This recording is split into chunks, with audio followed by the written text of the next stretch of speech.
Video like जरूर कर लीजिए और ऐसे वीडियो लगातार फ्री में पाने के लिए चैनल को तुरंत सब्सक्राइब कर लीजिए और बेल आइकन को जरूर टैप कर लीजिए ताकि आगे भी सारे वीडियो आपको मिलते रहे। यूट्यूब में फॉलो करते हैं तो प्लीज ये वाला फ्री टेलीग्राम चैनल जरूर ज्वाइन कर लीजिएगा। सारे नोटिफिकेशन सारे अपडेट यहीं पे आते हैं, ध्यान रखिए। हेलो एवरीवन, वेलकम टू आरो यारो by study for civil services. My self Alka Pandey. तो दोस्तों, हम देख रहे थे प्राचीन भारत का इतिहास और उसमें हम देखेंगे बौद्ध धर्म। तो चलिए शुरू करते हैं। बौद्ध धर्म के संस्थापक गौतम बुद्ध थे और इनके बचपन का नाम सिद्धार्थ था। ठीक है, इनका जन्म स्थान कपिलवस्तु लुम्बिनी और जन्म हुआ था 563 ईसा पूर्व में। ठीक है, इनको कौन कौन सी उपाधियाँ मिली हैं तो देखिए, शाक्य सिंह, शाक्य मुनि, एशिया का ज्योतिपुंज, महावैद्य, वैद्यराज, स्वार्थ सिद्ध, विभज्यवादी, तथागत, देशबल, आंगिरस, शाक्य वंश के महात्मा, त्रिछत्रधारी, लोकनाथ शास्ता और गुप्त युगीन मंक कुंवर अभिलेख में इन्हें सम्यक संबुधा और स्वमत विरुद्धा भी कहा गया है। ठीक है, ये इनकी उपाधियां हैं, याद रखिएगा। इनके पिता सुद्धोधन तथा माता माया देवी। इनका पालन पोषण इनकी सौतेली माँ प्रजापति गौतमी ने किया था। इनकी पत्नी का नाम यशोधरा कपिलायनी। ये शाक्य कुल के सुप्रबुद्ध की पुत्री थी। इनके पुत्र का नाम राहुल था। ये देखिए, ये काफ़ी इंपॉर्टेंट है, एग्जाम में कई बार पूछा गया है कि इनके गुरु कौन थे। तो इनके प्रथम गुरु अलार कलाम तथा दूसरे गुरु रुद्रकराम पुत्र थे। ठीक है, अलार कलाम और रुद्रकराम पुत्र।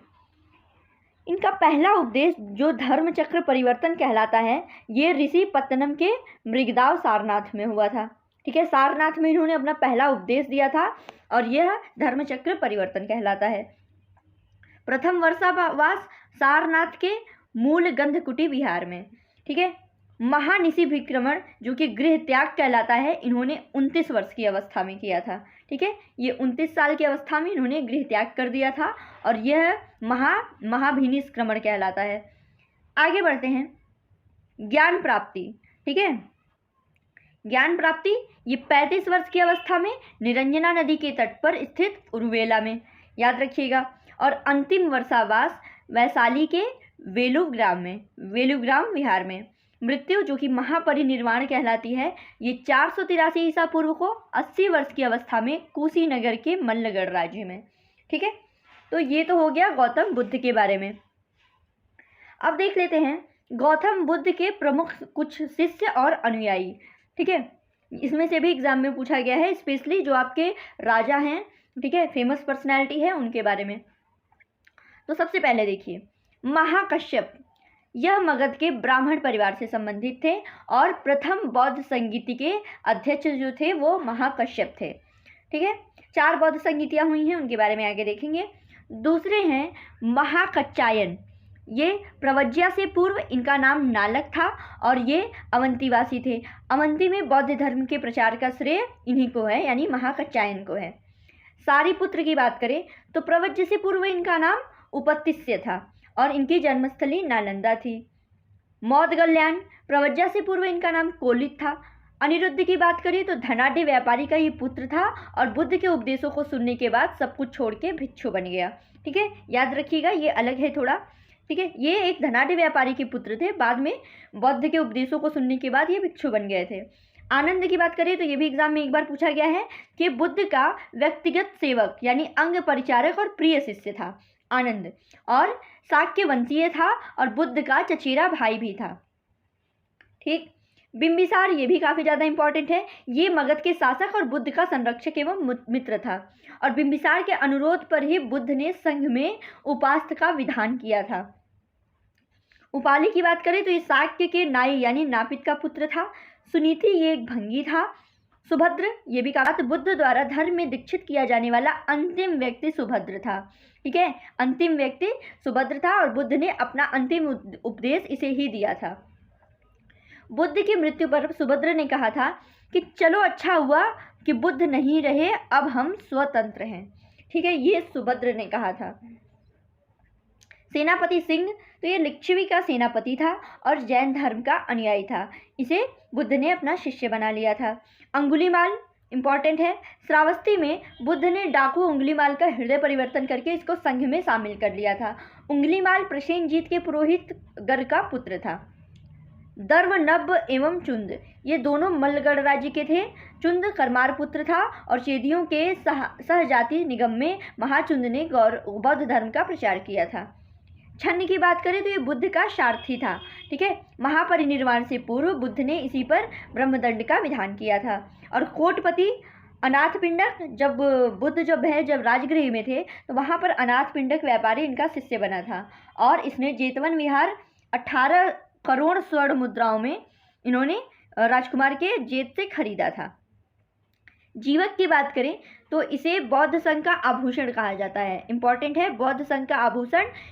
इसको चरक ने कौमार भृत्य कहा है। अजातशत्रु ये भी इंपॉर्टेंट है। आरंभ में अजातशत्रु जैन धर्म का अनुयायी था, अंत में इन्होंने बौद्ध धर्म स्वीकार किया था। अब आगे देखते हैं कि अनुयायी को प्रमुख स्त्रियां। तो देखिए, महाप्रजापति गौतमी इन्होंने सर्वप्रथम कपिलवस्तु में संघ में शामिल होने का अनुरोध किया था। गौतमी ने बुद्ध से कुल 3 बार संघ में शामिल होने का अनुरोध किया, जिसको बुद्ध ने अस्वीकार कर दिया था। ठीक है, गौतमी वैशाली आई, जहां पर सर्वप्रथम बुद्ध ने संघ का द्वार महिलाओं के लिए खोल दिया। ठीक है, वैशाली में।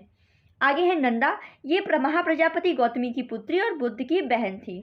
इसने भी बुद्ध से दीक्षा ली थी।